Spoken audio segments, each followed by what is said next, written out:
सबसे बड़ी बात यह है कि कोई पार्टी सत्ता में रहते हुए तीसरी बार चुनाव लड़ रही है। मतलब आप समझ रहे हैं, 3 बार लगातार चुनाव लड़े तो सीट कम होती है या ज्यादा, यह भी समझाएंगे आपको पहले इतिहास में ले चलते हैं।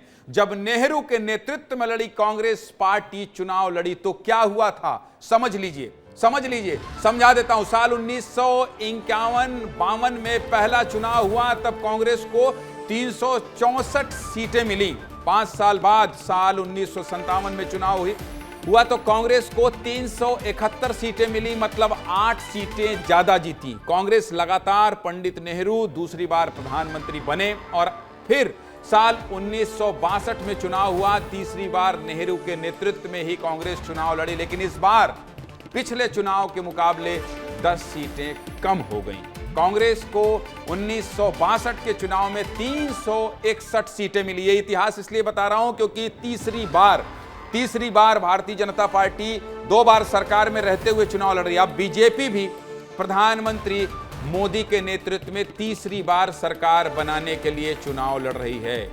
बीजेपी के पिछले चुनाव में सीटों की बात करें तो पिछले चुनाव की सीटों की बात कर लेते हैं। जब पीएम मोदी के नेतृत्व में बीजेपी ने चुनाव लड़ा 2014 में बीजेपी को 282 सीटें मिली थी। ये सब आंकड़ा इसलिए बता रहा हूं क्योंकि आज जब आपको एग्जिट पोल के आंकड़े बता रहे हैं और दिखा रहे हैं तो आप ये सोच पाएं कि भारतीय जनता पार्टी को जब लोग चुनाव जीतने की मशीनरी कहते हैं और चुनाव जीतते जा रही है भारतीय जनता पार्टी, और इस बार ये कहा जा रहा था कि वो जलवा बरकरार नहीं है। 2019 में बीजेपी को 330 सीट मिली और साल 2024 में बीजेपी का जो अब तक का एग्जिट पोल हम बता रहे हैं आपको, कितनी सीटें 2014 से 19 में 21 सीटें ज्यादा, मतलब लोकप्रियता है वो लोकप्रियता प्रधानमंत्री मोदी की बढ़ी है। ये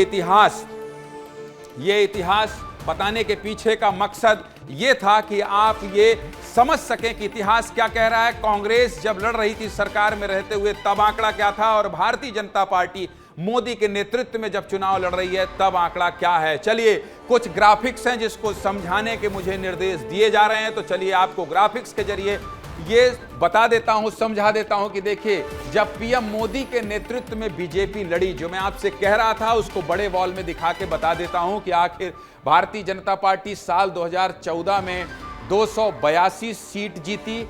बीजेपी ने 2019 में 330, मतलब आंकड़ा बढ़ रहा है। और ये जो बीजेपी का ये जो क्वेश्चन मार्क लगा है, ये जो आप देख रहे हैं ना प्रश्न चिन्ह, कि 2024 में क्या होगा, 2024 में यहां कितना आंकड़ा भरा जाएगा, ये तो 4 जून को पता चलेगा। लेकिन जो अभी पोल्स के आंकड़े हैं वो ये बता रहे हैं कि जो 303 का आंकड़ा 2019 में 303 और 2024 में, तो 2024 में क्या 300 पार होगी बीजेपी, और क्या थे इसके पीछे मुद्दे।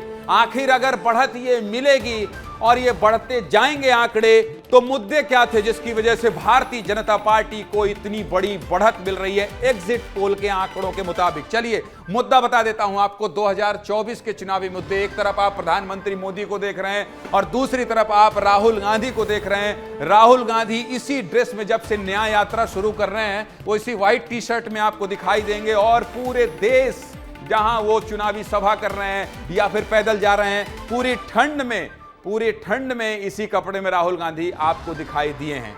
इसलिए आपको 2024 के चुनावी मुद्दे बता देता हूं क्योंकि आज बात हो रही नतीजों की। नतीजे कब आते हैं, कैसे आते हैं, उसके पीछे कितनी मेहनत होती है, सब कुछ विस्तार से बताएंगे। लेकिन वो मुद्दे कौन से हैं जो प्रभावित करती है जनता को और जनता जिस पर भरोसा करती है। एनडीए, मोदी की गारंटी। जहां जहां प्रधानमंत्री मोदी गए, जहां जहां चुनाव प्रचार करने गए, उन्होंने सीधे कहा ये मोदी की गारंटी है। दूसरे जो नेता अमित शाह हो या दूसरे केंद्रीय मंत्री हो, अलग अलग सीटों में जाते थे तो वहां ये कहते थे इस सीट को आप जिता दो, इस सीट को आप जिता के दे दो, यहां के विकास की गारंटी प्रधानमंत्री नरेंद्र मोदी की है। यह सबसे बड़ी बात थी और सबसे बड़ी पंचलाइन और सबसे बड़ी बीजेपी की ताकत। जनता के डीएनए में ऐसा लगा कि जनता ने इस बात को आत्मसात कर लिया है कि मोदी गारंटी दे रहे हैं, मतलब पूरा होना ही है। और दूसरा, मंगलसूत्र को लेकर कितने बयान हुए, मंगलसूत्र को लेकर कितनी बयानबाजी हुई, फैक्ट चेक हुए और वो भी चुनावी मुद्दा बीजेपी की तरफ से बना। तीसरा, मुस्लिम आरक्षण को लेकर आप देख रहे थे कैसे लालू प्रसाद यादव ने बयान दे दिया था, जिसके बाद पूरे देश में बहस छिड़ गई थी कि क्या इंडिया गठबंधन इसके पक्ष में है, और सभी ने अपने अपने तर्क देकर इस पर सफाई दी थी। और संपत्ति बंटवारा, राम मंदिर, पीओके, राम मंदिर में आपने देखा होगा कि किस तरह से चुनाव से पहले देश के तमाम बड़े उद्योगपति हों या फिर नेता हों या फिर अभिनेता हों, बड़े बड़े संत महात्मा हो, वहां राम मंदिर के प्राण प्रतिष्ठा में पहुंचकर एक बहुत बड़ा मैसेज देने की कोशिश की गई थी। अब इंडिया गठबंधन की बात कर लेता हूं। इंडिया गठबंधन हमेशा महंगाई, बेरोजगारी, देखिए मैं इस बात से सहमत हूं या नहीं सहमत हूं ये कोई मायने नहीं रखता, लेकिन जो ग्राउंड में हमने तस्वीर देखी, जो हमने पिक्चर देखी, उसके मुताबिक ये महंगाई, बेरोजगारी से लोग बात तो करते हैं इसकी, ये कहते हैं कि महंगाई बढ़ी है, लेकिन दूसरे तरफ लोग ये भी कहते हैं भाई साहब आमदनी भी तो बढ़ रही है। बेरोजगारी का मुद्दा, ये महंगाई और बेरोजगारी का मुद्दा इंडिया अलायंस और कांग्रेस पार्टी जनता के बीच में इस तरह से नहीं पहुंचा पाई जिस तरह से मोदी की गारंटी ने काम किया।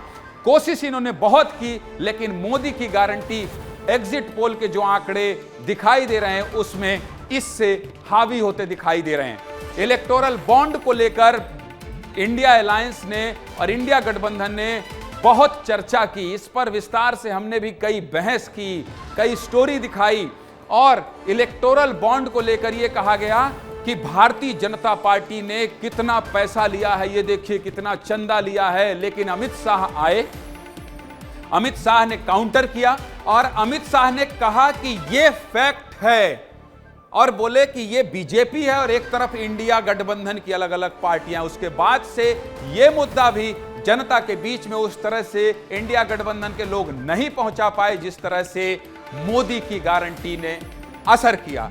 अब ये देखिए, संविधान इस तरह से संविधान की डायरी लहराते हुए राहुल गांधी सभा को संबोधित करते थे। संविधान की बात करी, पूंजीपति की बात करी। इस चुनाव में सबसे बड़ी बात आपको देखने को क्या मिली? इस बार प्रधानमंत्री नरेंद्र मोदी ने कहा अडानी और अंबानी ने कितना दिया है। आपको याद होगा उस बयान के बाद कितना भूचाल मचा और कैसे एयरपोर्ट पे जाकर राहुल गांधी ने बताने की कोशिश की कि ये देखिए अडानी ने बनाया है, अंबानी ने बनाया है। जाति को लेकर बात हुई, ईडी सीबीआई को लेकर बात हुई कि ईडी और सीबीआई का इस्तेमाल करती है भारतीय जनता पार्टी, और भारतीय जनता पार्टी सभी नेताओं को जेल में डालना चाहती। तो चलिए आपको सब कुछ बताएंगे, सब कुछ दिखाएंगे, और लगातार एग्जिट पोल के जो आंकड़े हैं, पोल ऑफ पोल्स के जरिए हम आपको विस्तार से दिखाते और बताते रहेंगे।